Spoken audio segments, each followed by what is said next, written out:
प्रतिष्ठा का चमचमाता पारा। यश प्रतिष्ठा आदमी के जीवन का मापक यंत्र है। शौहरत की खुशबू केसर कस्तूरी की सुगंध से भी ज्यादा महकती है। यश और अपयश यह साबित करता है कि आम आदमी की निगाह में आपके जीवन की क्या अहमियत है। कहते हैं आदर प्रतिष्ठा मनुष्य की अमर संपदा है।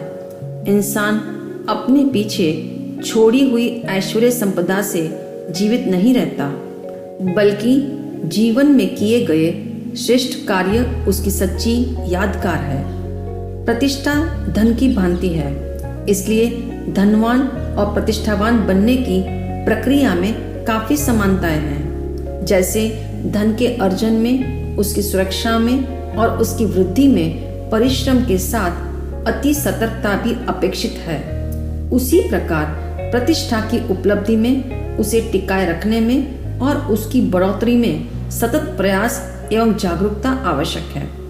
गौर करें, प्रतिष्ठा पारे के समान है। पारे को पकड़ना और उसे पचाना बड़ा पेचीदा माजरा है। कहते हैं जो पारे को हजम कर लेता है उसका जीवन अमर हो जाता है। मान, इज्जत अर्जित करना और उसे पचाना वाकई में दुस्साध्य कार्य है। प्रतिष्ठा का अर्जन जितना कठिन है, उससे अनेक गुना दुष्कर है उसे हजम करना। इसका कारण यह है कि प्रतिष्ठा की खुमारी जिस पर चढ़ती है उस पर एक अजीब नशा छाया रहता है। प्रशंसा में फूल जाना और अपनी औकात को भूल जाना मानव मन की बहुत बड़ी कमजोरी है। यश की बुलंदी में प्रायः मानव अपनी वाहवाही सुनकर बहक जाता है। इसलिए मान प्रतिष्ठा को क्लोरोफॉर्म की उपमा से उपमित किया गया।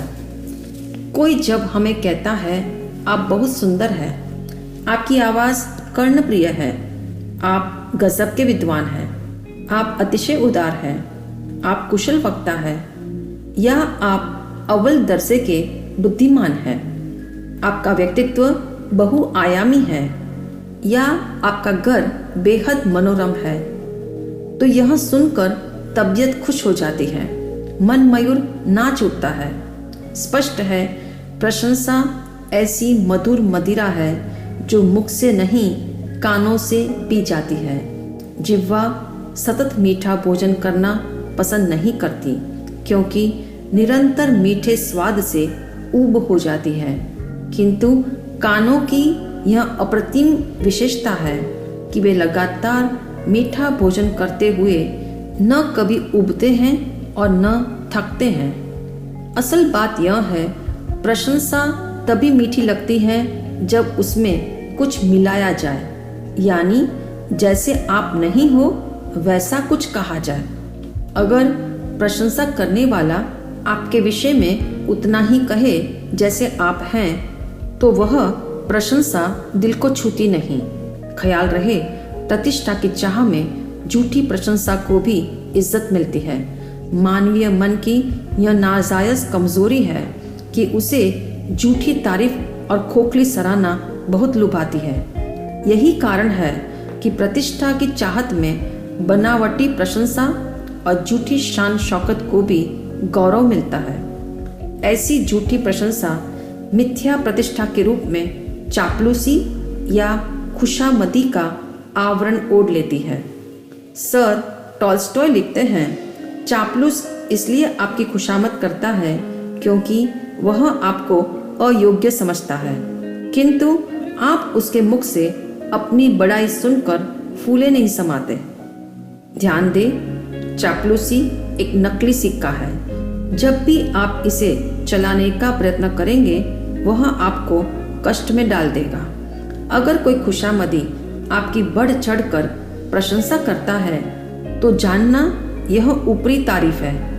यह सर्वविदित है, एक नदी यदि तट का अतिक्रमण कर दे तो वह लाभ के स्थान पर हानि पहुंचाती है। सच्ची प्रशंसा स्फूर्तिदायक औषधि के समान है जो प्रोत्साहन देती है।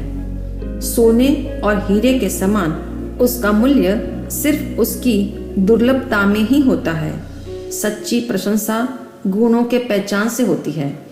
प्रशंसा सुनकर प्रेरणा मिले तो जानना वह प्रतिष्ठा शुभदायक है, वरना वह केवल शोषण है। सर वॉल्टेयर ने लिखा है, किसी को अपनी प्रशंसा करने के लिए विवश कर देने का सिर्फ एक ही उपाय है कि आप नेक काम करें। प्रसिद्धि की लालसा जब जीवन में फैलती है तब इंसान स्वयं अपनी प्रशंसा करना प्रारंभ कर देता है। यह भूल जाता है कि चापलूसी दिखावटी मित्रता के समान है।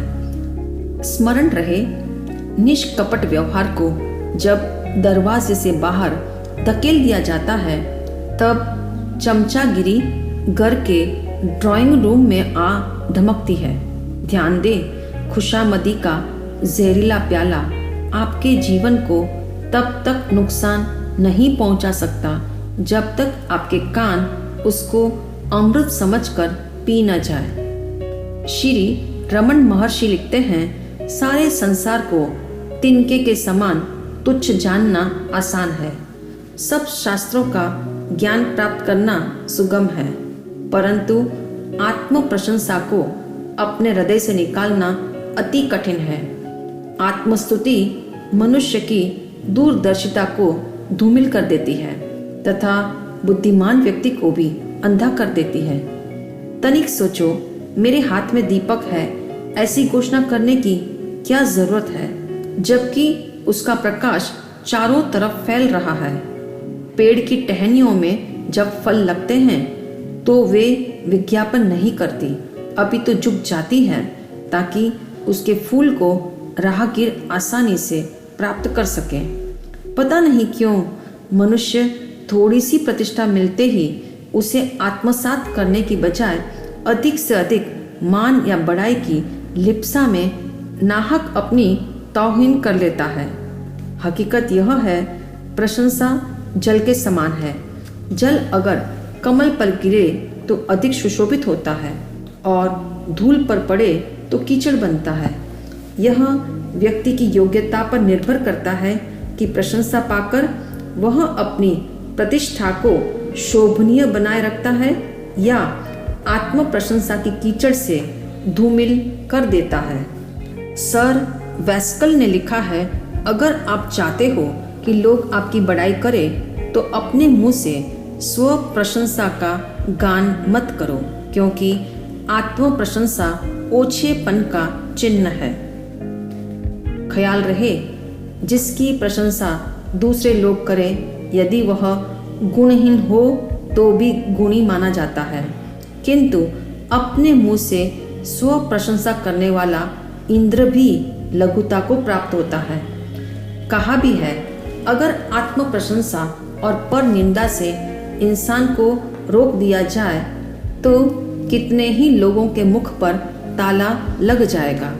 प्रतिष्ठा पाने की तीव्र तमन्ना में कभी कभी ऐसा भी होता है कि लोग एक दूसरे की प्रशंसा करने की शर्तों से बंध जाते हैं। कहा जाता है, ऊंटों के विवाह में जब गधे जाते हैं तो वे अहो रूपम अर्थात आपका रूप बेहद सुंदर है, इस स्तुति का गायन करते हैं। तब ऊंट अतिशय प्रसन्न स्वर में उन गधों को कहते हैं, अहो ध्वनि अर्थात आपकी आवाज अति सुरीली है। यूं वे परस्पर एक दूसरे के पूरक बन जाते हैं। जो वास्तविक है उसमें जब तक झूठ न मिले तब तक प्रशंसा सुनना रोचक या अर्थपूर्ण नहीं लगता। अतः यह स्मरणीय है, प्रशंसा में अतिरेक अधिक होने से विवेक खो जाता है। इसलिए जो प्रतिष्ठा पाकर फूल जाता है वह अपनी कुलीनता और सुसंस्कारों की योग्यता को जला देता है। प्रशंसा के दो शब्द सुनने को न मिले तो अक्सर लोग सत्कार्य करना छोड़ देते हैं। वे नहीं जानते प्रतिष्ठा की चाह से किए गए सत्कर्म कभी चिरंजीवी नहीं बन सकते और न सत्कर्म के खुशी का अनुभव करने देते हैं। याद रहे, प्रतिष्ठा परछाई मात्र है जो समय के साथ बदलती है। जब वह मानव के आगे चलती है तो बहुत छोटी हो जाती है। इसलिए यश प्रतिष्ठा के चिकने फर्श पर संभल संभल कर पग धरना